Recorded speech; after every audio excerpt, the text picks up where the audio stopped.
ఏ గుడికి వెళ్ళా శివుడు ఒకడు ఉంటాడు లేదా విష్ణువు ఒకడు ఉంటాడు. ఇక్కడ మాత్రమే శివుడు విష్ణువు ఇద్దరు ఉంటారు అనమాట. మనం కాశీలో చూసుకున్నట్టయితే శివుణ్ణి, వినాయకుడిని, కాలభైరుని ముగ్గురిని దర్శనం చేసుకుంటేనే కాశీ క్షేత్ర దర్శనం అనేది పూర్తవుతుంది. ఇలాంటి ఇక్కడ ముగ్గురు ఒకేసారి దర్శనం చేసుకో. శివుడు, శివుని వెనకాలనే వినాయకుడు, కాలభైరుడు. ఒకటి కాశీలో శివుని ముందు 3 నదులు కలిసి ప్రవేశిస్తుంటాయి. గంగా, యమున, సరస్వతి త్రివేణి సంగమం అంటారు. ఇప్పుడు వచ్చేసి 5 నదులు కలిసి ప్రవేశిస్తుంటాయి అన్నమాట. పినాకిని, మాండవి, కుముద్వతి, చిత్రావతి, పాపాగ్ని పంచనదీ సంగమం. ఉత్తరం నుంచి దక్షిణంగా ప్రవేశిస్తుంది. దక్షిణ కాశీ, దక్షిణ కయా, దక్షిణ ప్రయాగలతో సమానం అంటారు. రెండవ కాశీ కూడా అంటారు.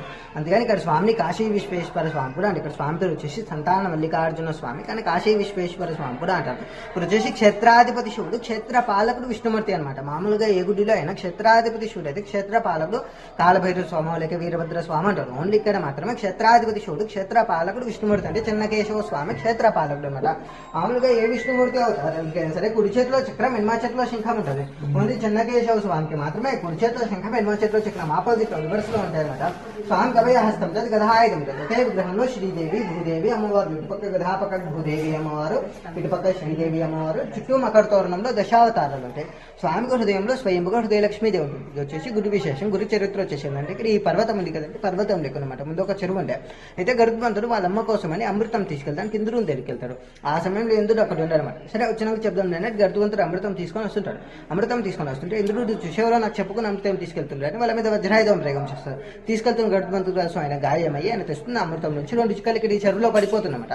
దానివల్ల ఈ చెరువు మొత్తం అమృతమయమైపోతుంది. కాకపోతే ఇక్కడ ఈ చెరువులో అమృతం పడ్డ విషయం గరుత్మంతుని కానీ ఇంద్రుని కానీ వాళ్ళిద్దరికీ తెలియదు. అయితే వాళ్ళిద్దరి మధ్యలో వాగ్వాదం జరుగుతారు. వాళ్ళిద్దరూ వెళ్ళిపోతారు. కానీ ఇక్కడ అమృతం పడ్డ విషయం వాళ్ళిద్దరికీ తెలియదు అనమాట.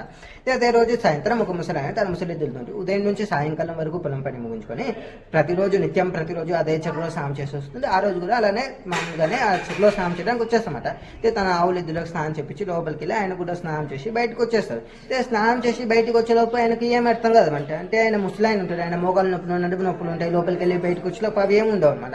ఏమైందని ఆయన ఆ చెరువు నీళ్ళలో ఆయన ప్రతిబింబం, ఆయన ముఖము, ఆయన శరీరం చూసుకుంటారు. నీళ్ళలో ఆయన శరీరం చూసుకునేసరికి ముసలాయన యువకుడు లెక్క కనిపిస్తుంటాడు. ఇదేంది ఇలా ఆయన రోజు ఇక్కడ కదా స్నానం చేసేది, రోజుగా అంది రోజు ఎందుకని ఇది నా భ్రమణ లేదా నిజంగానే అని ఆ చెరువు ఒడ్డున కూర్చొని ఆలోచిస్తూ ఉంటాడు. అయితే చీకటి అంటే ఆయన అర్థం కాదు, అక్కడనే కూర్చొని ఆలోచిస్తూ ఉంటాడు. భార్య చూస్తామంట ఏమైంది బామ్మ భర్త స్నానానికి వెళ్ళాడు ఇంకా తిరిగి రాలేడు అని చూడడానికి వస్తే అక్కడ ముసలాయన యువకుడు కూర్చొని అంటే వాళ్ళ భర్తనే యువకుడు లెక్క అయిపోయింటారు అన్నమాట. ఈ మాత్రం గుర్తుపట్టాడు. వెళ్ళి అక్కడ కూర్చొని యువకుడు అంటే వాళ్ళ భర్తని అడుగుతారు అన్నమాట. ఓ కూరలో మా భర్తను చూసినట్టు వాళ్ళ భర్త అనుకుంటా అయ్యో ఈమె నన్ను గుర్తుపడతలే అంటే నేను నిజంగానే ఏమైనా అయిపోయినాను వెళ్ళి ఆమెను కూడా వెళ్ళి ఆ నీళ్ళలో స్నానం చెప్పిస్తారు. సో అప్పుడు ఆమె కూడా ఏమైనా అయిపోతుంది. ఇది నా భ్రమ కాదు, ఇక్కడ వచ్చి నిజంగానే ముసలి వాళ్ళు స్నానం చేస్తామని ఏమైనా అయిపోతుంది. వెళ్ళి ఊరి వాళ్ళందరికీ చెప్దాం పదా అని ఊరి వాళ్ళందరికీ చెప్తారన్నమాట. అయితే అప్పుడు ఈ ఊరి పేరు కాంపల్లి, పుష్పగిరి కాదు కాంపల్లి. ఇక చుట్టుపక్కల గ్రామాలకు అందరికీ వివరిస్తారు. అందరూ వస్తుంటారు, ఇక్కడ అమృతం స్వీకరిస్తుంటారు. అందరూ అమరులు లేవు, ఎవరు చనిపోకుండా ఉంటారు అనమాట. అయితే అప్పుడు చిత్రగుప్తం డౌట్ వస్తుంది ఏమైంది దబా బ్రాహ్మణ నరగాన్ని స్వర్గాన్ని అంటే ఎవరు చనిపోయిన వాళ్ళు వస్తారని చిత్రగుప్తం డౌట్ వచ్చి వీళ్ళు యమధర్మరాజు చెప్తారు. అప్పుడు యమధర్మరాజు కాల్పిటం చూసి చూస్తారు. ఏమైంది దాన్ని చూసి తెలుస్తుంది. గర్భవంతుడు అమృతం తీసుకెళ్తుంటే ఇందులో వద్దది అందరూ వస్తుంది, అమృతం స్వీకరిస్తుంది, అందరూ అమరులు లేదని తెలుస్తుందన్నమాట. అయ్యో ఇది సృష్టి విరుద్ధం కదా అంటే వీళ్ళు బ్రహ్మ చెప్తాం కదా అని బ్రహ్మ చెప్తారన్నమాట. ఇక్కడ బ్రహ్మ అంటారు శివుని దగ్గరికి వెళ్తాం. శివుడే సృష్టి ప్రళయ కడతారు కదా, శివుడి సమస్యకి ఏమైనా పరిష్కారం చెప్తుండవచ్చు అని చెప్పేసి శివుని దగ్గరికి వెళ్తారు. అయితే అప్పుడు శివుడు అంటే ఒక సభ ఏర్పాటు చేద్దాం, సభలో అందరి దేవతలని ఆహ్వానిద్దాం, అందులో ఎవరెవరి అభిప్రాయాలు వాళ్ళు చెప్తుంటారు, అందులో ఎవరికైతే ఉత్తమం ఉంటుంది ఎవరికైతే బెస్ట్ ఉంటుందో దాన్ని పాటిద్దామని అంటారు. అయితే సభ ఏర్పాటు చేసి సభలో అందరి దేవతలను ఆహ్వానిస్తే అందులో ఎవరెవరి అభిప్రాయాలు వాళ్ళు చెప్తుంటారు అనమాట. అందులో లక్ష్మీదేవి అమ్మవారు అంటది ఆ చెరుపైన ఒక కొండ తెచ్చి కప్పేసేయండి, కప్పేయడం వల్ల నీళ్ళు ఎవరు స్వీకరించలేదు, సో ఎవరు అమరులు కాదని చెప్తారనమాట. అయితే గరుత్మంతుడు చెప్తారు నువ్వే కదా సమస్య ఉత్పత్తి చేసింది, కైలాస పర్వతం నుంచి ఒక కొండ తెచ్చి ఆ చెరుపైన వేసేయని చెప్తారనమాట. అయితే ఇప్పుడు గరుత్మంతుడు కైలాస పర్వతం నుంచి ఒక కొండ తెచ్చి ఆ చెరుపైన వేసేస్తాడు. కాకపోతే ఆ చెరుపైన తెచ్చి కొండ వేయడం వల్ల ఏమవుతుంది అంటే అది పుష్పం వల్ల అయితే వెళ్తా ఉంటుంది కానీ మునగదన్నమాట. ఎట్లయితే మనం నీళ్ళలో వేస్తే అంటే నీళ్ళలో రైస్ మునిగిపోతుందా అలా మునిగిపోకుండా పుష్పం వల్ల అయితే వెళ్తా ఉంటుంది అమృతం శక్తి వల్ల. గిరి అంటే కొండ, పుష్పం వల్ల అయితే వెళ్తా ఉన్న గిరి పుష్పగిరి అని పేరు అనమాట. అయితే పుష్పం వల్ల అయితే వెళ్తా ఉంటే కింద నీళ్ళు ఉంటాయి అందరు చుమ్ముతుంటో విరుగుతుంటో నేను తీసుకెళ్తా ఉంటారు.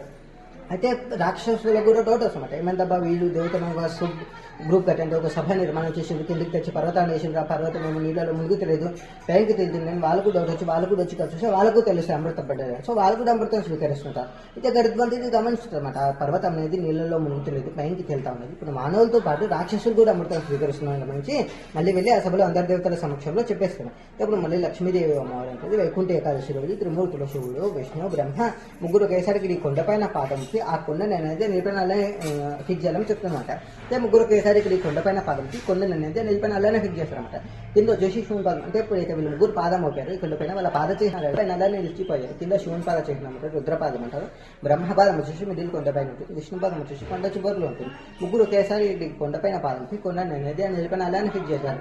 దాని తర్వాత ఇక్కడికి వచ్చేటైతే అమృతం స్వీకరించారు రాక్షసులు కానీ మానవులు కానీ వాళ్ళ అమృతం శక్తి తీసేస్తూ ఉంటారు. సో అప్పుడు ఒక కేశి అనే రాక్షసు తప్పించుకుంటారు అనమాట. ఆయన వరం ఉంటుంది శివుడు త్రిశూలం ద్వారా విష్ణుమతి చక్రంతో కలిసి సంహరించడం. సో విష్ణుమతి గదాయుధం పట్టుకొని వెళ్ళి ఆ కేశి అనే రాక్షసును సంహరించి కేశవ అవతారం ఎత్తుతాడు. చిన్న అంటే కన్నడ పదం అందమైన చిన్న కేశవ అని పేరు వస్తుంది. స్వామికి హృదయంలో స్వయంభుగా హృదయలక్ష్మీదేవి ఉండడం వల్ల స్వామిని లక్ష్మీ చిన్న కేశవ స్వామి అంటారన్నమాట. అయితే త్రిమూర్తులు ఒకేసారి ఇది కొండపైన పాదంకి కొండపైన అలాగే స్వయంభుగా వెళ్తారన్నమాట. విష్ణు స్వరూపం లక్ష్మీ చిన్న కేశవ స్వామి, శివ స్వరూపం కాశీ విశ్వేశ్వర స్వామి, ఆ పక్క బ్రహ్మ గుడి ఉంటుంది. కాకపోతే బ్రహ్మ శాపం ఉంటుంది పూజలు ఉంటుంది, అందుకని అది గుడి క్లోజ్ అనమాట. ఇప్పుడు కాశీ విశ్వేశ్వర స్వామి, లక్ష్మీ చిన్న కేశవ స్వామిని, కింద రాజ్యలక్ష్మీదేవిని, ఆంజనేయ స్వామిని దర్శనం వెళ్ళి కాశీ విశ్వేశ్వర స్వామి దర్శనం. నది పేరు పినాకిని పెన్నా నది మొత్తం 5 నదులు కలుస్తాయి. పినాకిని, మాండవి, కుముద్వతి, చిత్రావతి, పాపాగ్ని.